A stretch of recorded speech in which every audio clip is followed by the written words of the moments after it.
بسم اللہ الرحمن الرحیم۔ جزیرۃ العرب کے مشرق اور مغرب میں دو عالمی قوتیں ایران اور روم موجود تھیں جنہوں نے تقریباً ساری دنیا کو اپنے قبضے میں لیا ہوا تھا۔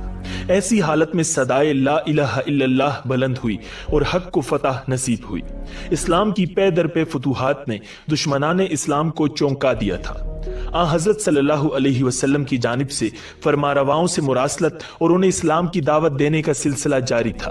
اس ضمن میں آپ نے حارث بن عمیر رضی اللہ تعالی عنہ کو شام کے سرحدی شہر بصرہ کے حاکم شرحبیل بن عمر غسانی کے پاس بھیجا۔ شرحبیل نے تمام سفارتی اور اخلاقی ضابطوں کو بالائے طاق رکھتے ہوئے دربار رسالت کے سفیر کو شہید کر دیا۔ یہ ایک ایسی حرکت تھی جس کو برداشت نہیں کیا جا سکتا تھا۔ حضور صلی اللہ علیہ وسلم کو اس خبر سے شدید صدمہ ہوا۔ آپ صلی اللہ علیہ وسلم نے اب تک شام کی طرف لشکر کشی سے گریز کیا تھا اور شاید پورے عرب کی تسخیر تک آپ دنیا کی سب سے بڑی سلطنت سے محاذ آرائی پسند نہ فرماتے، مگر اب خود ریاست مدینہ کی ساکھ کا معاملہ پیش آ گیا تھا۔ اگر اس معاملے کو سرسری لیا جاتا تو کوئی بعید نہ تھا کہ رومی مدینہ کی طرف بڑھنے میں بھی دیر نہ لگاتے۔ بس اب دینی حمیت کے ساتھ ساتھ حکمت کا تقاضا بھی یہی تھا کہ آگے بڑھ کر دشمن پر ضرب لگائی جائے۔ ڈاکیومنٹری میں ہم آپ کے سامنے مسلمانوں کی بازنیتی روما سے پہلی ٹکر، جس کو جنگ موتا کے نام سے یاد کیا جاتا ہے، مستند ترین تاریخی حوالوں کی روشنی میں پیش کریں گے۔ مگر ویڈیو میں آگے بڑھنے سے پہلے اگر آپ ہمارے چینل پر نئے ہیں تو ہمارا چینل سبسکرائب کیجئے، جہاں آپ کو خاص طور پر اسلامک ہسٹری اور اس کے علاوہ دنیا بھر کی منفرد معلومات کے متعلق ویڈیوز ملتی رہیں گی۔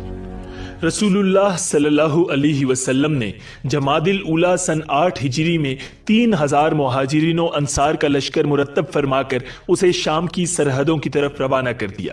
آپ صلی اللہ علیہ وسلم نے زید بن حارثہ رضی اللہ تعالی عنہ کو لشکر کا امیر مقرر کیا، جو آپ صلی اللہ علیہ وسلم کے آزاد کردہ غلام اور آپ کے گھر کے ایک فرد تھے۔ اس وقت ان کی عمر 45 سال کے لگ بھگ تھی۔ آپ صلی اللہ علیہ وسلم نے ہدایت فرمائی کہ اگر زید شہید ہو جائیں تو جعفر بن ابی طالب قیادت سنبھالے، وہ بھی شہید ہو جائیں تو عبداللہ بن رواحہ کو امیر بنایا جائے، وہ بھی شہید ہو جائیں تو مسلمان جسے چاہیں امیر بنا لیں۔ یہ لشکر نہایت دور دراز کے سفر پر جا رہا تھا۔ مرکز سے اس کا رابطہ، خبر رسانی کا انتظام اور خوراک و رسد کی فراہمی کا سلسلہ برقرار رکھنا بے حد مشکل تھا۔ پھر مقابلے پر اتنی بڑی سلطنت تھی جو ایک آن میں لاکھوں افراد مقابلے پر لا سکتی تھی، اس لیے شکست، پسپائی یا بھاری جانی نقصان کے خدشات موجود تھے۔ نبی اکرم صلی اللہ علیہ وسلم نے لشکر کو دعاؤں کے ساتھ رخصت کیا۔ مجاہدین تقریباً 1100 کلومیٹر کا دشوار گزار سفر کر کے رومیوں کی سرحدوں میں داخل ہو گئے۔ یہاں انہیں معلوم ہوا کہ 1,00,000 رومی ان کے مقابلے کے لیے نکل کھڑے ہوئے ہیں اور لخم، جزام اور دوسرے عیسائی عربوں کی فوجیں بھی ان سے جا ملی ہیں اور ان کی تعداد بھی لگ بھگ 1,00,000 ہے۔ مسلمانوں نے 2 دن معان کے مقام پر مشورہ کرتے گزارے کہ اب کیا کیا جائے، کیونکہ روانہ ہوتے وقت یہ اندازہ نہیں تھا کہ اتنی بڑی فوج یکدم سامنے آ جائے گی۔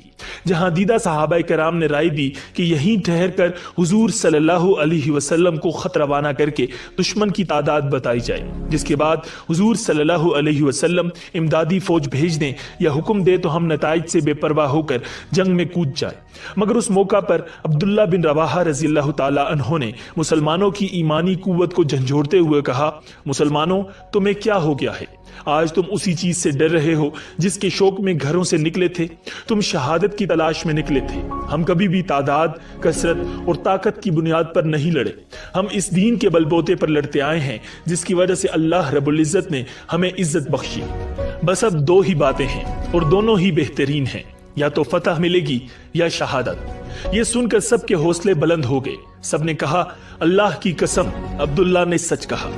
مسلمانوں نے اب لڑائی کے ارادے سے کوچ کیا اور جنگ کے لیے مناسب میدان تلاش کرتے ہوئے ایک گاؤں موتا کے قریب جا کر صف بندی کی۔ یہاں دونوں لشکروں میں گھمسان کرن پڑا۔ مسلمانوں کے امیر زید بن حارثہ رضی اللہ تعالی عنہ مرکزی پرچم اٹھائے قلب لشکر میں اپنی فوج کو لڑا رہے تھے۔ رومیوں کا دباؤ بڑھتا چلا گیا اور ان کے بہت سے سپاہی زید رضی اللہ تعالی عنہ تک پہنچ گئے۔ زید رضی اللہ تعالی عنہ آخر دم تک لڑتے رہے اور آخر کار نیزوں سے چھلنی ہو کر شہید ہو گئے۔ اسی لمحے حضرت جعفر بن ابی طالب رضی اللہ تعالی عنہ نے پرچم سنبھال لیا اور اپنی فوج کو ہمت دلا کر نئے زور و شور سے دشمن کا مقابلہ شروع کر دیا۔ آخر رومیوں نے انہیں بھی گھیر لیا۔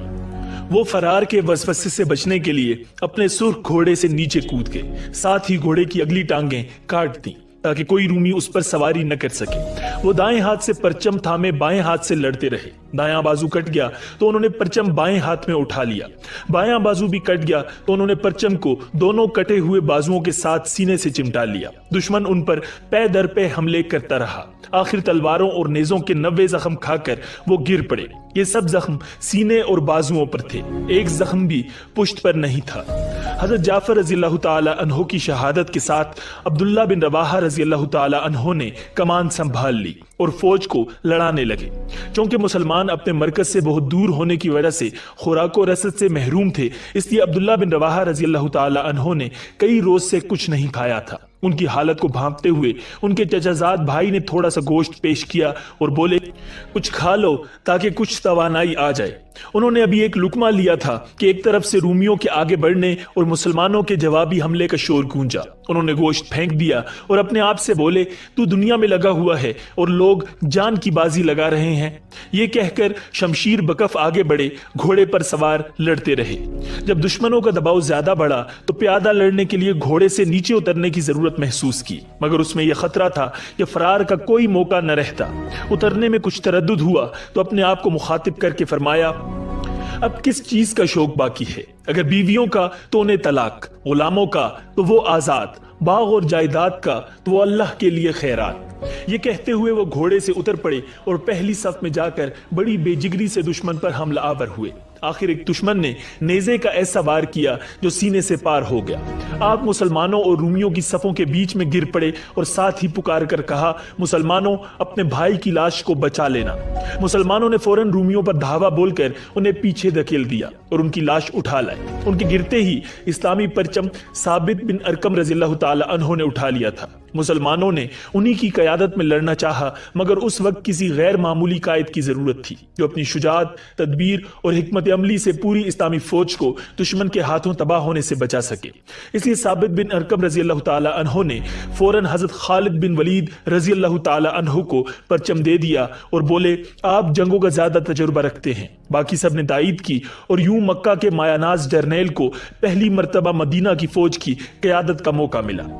حضرت خالد بن ولید رضی اللہ تعالی عنہ کی جنگی صلاحیتوں اور قائدانہ بصیرت کے لیے اس وقت کڑا امتحان یہ تھا کہ وہ کسی طرح مسلمانوں کو رومیوں کے خطرناک نرغے سے بچا کر لے جائیں، مگر پسپائی کی صورت میں انہیں بہرحال رومیوں کی طرف سے کئی 100 میل تک تعاقب کا خطرہ لاحق تھا۔ اس خطرے کو ٹالنے کے تھا کہ واپسی سے پہلے رومیوں کو پسپا کر دیا جائے۔ قدرت الہیہ نے حضرت خالد رضی اللہ تعالی عنہ کو اس آزمائش سے سرخرو ہو کر نکلنے کی توفیق بخشی۔ انہوں نے مسلمانوں کی اگلی صفوں کو پیچھے دھکیل دیا اور پچھلی صفوں کو آگے لے آئے، دائیں بازو کو بائیں طرف اور بائیں کو دائیں جانب تعینات کر دیا۔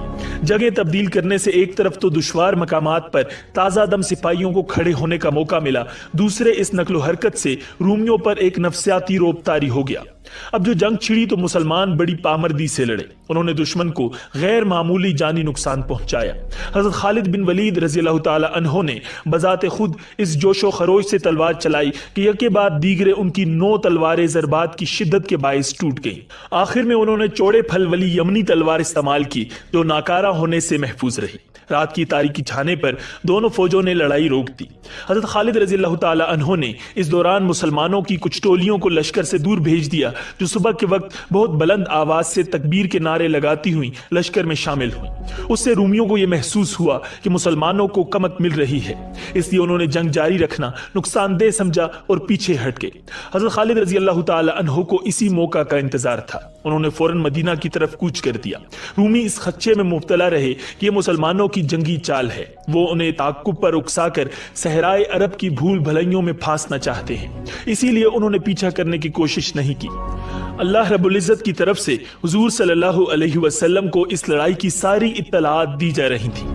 حضور صلی اللہ علیہ وسلم نے پرنم آنکھوں سے صحابہ کرام کو حضرت زید، حضرت جعفر اور حضرت عبداللہ بن رواحہ رضی اللہ تعالی عنہم کی شہادت کی خبر دی اور پھر فرمایا، اب لشکر کا پرچم اللہ کی تلواروں میں سے ایک تلوار نے سنبھال لیا ہے جس کے ہاتھ پر اللہ نے فتح دی ہے۔ حضور صلی اللہ علیہ وسلم کی مراد خالد بن ولید رضی اللہ تعالی عنہ تھے، چنانچہ حضرت خالد رضی اللہ تعالی عنہ کو سیف اللہ یعنی اللہ کی تلوار کہا جانے لگا۔ اگرچہ اس لڑائی میں رومیوں کو فیصلہ کن شکست نہیں ہوئی تھی، بلکہ مسلمان ان کو پسپا کر کے مصلحتاً واپس چلے آئے تھے، مگر حضور صلی اللہ علیہ وسلم نے اسے فتح سے تعبیر کیا، کیونکہ 60-70 گنا بڑے لشکر کے مقابلے میں اتنی ثابت قدمی سے لڑنا اور آخر میں اسے پیچھے ہٹا کر تعاقب سے باز رہنے پر مجبور کر دینا کوئی معمولی کامیابی نہیں تھی۔ اگرچہ مسلمانوں کو جانی نقصان اٹھانا پڑا، مگر اس جنگ نے انہیں بڑی سے بڑی فوج سے ٹکرانے کا حوصلہ فراہم کرنے کے علاوہ رومیوں کی جنگی ترکیبات کو سمجھنے کا بہترین موقع دیا۔ یہی وجہ تھی کہ جب جنگ موتا لڑنے والے مجاہدین مدینہ منورہ میں داخل ہوئے اور کچھ مسلمانوں نے انہیں میدان سے بھاگ آنے والے کا طعنہ دیا تو حضور صلی اللہ علیہ وسلم نے اس کی تردید کی اور اپنے غازیوں کی حوصلہ افزائی کرتے ہوئے فرمایا، تم بھاگنے والے نہیں، انشاءاللہ تعالی پلٹ کر حملہ کرنے والے ہو۔ ناظرین، امید ہے کہ آپ کو یہ ویڈیو پسند آئی ہوگی۔ ملتے ہیں بہت جلد ایک نئی ویڈیو کے ساتھ۔ اللہ نگہبان۔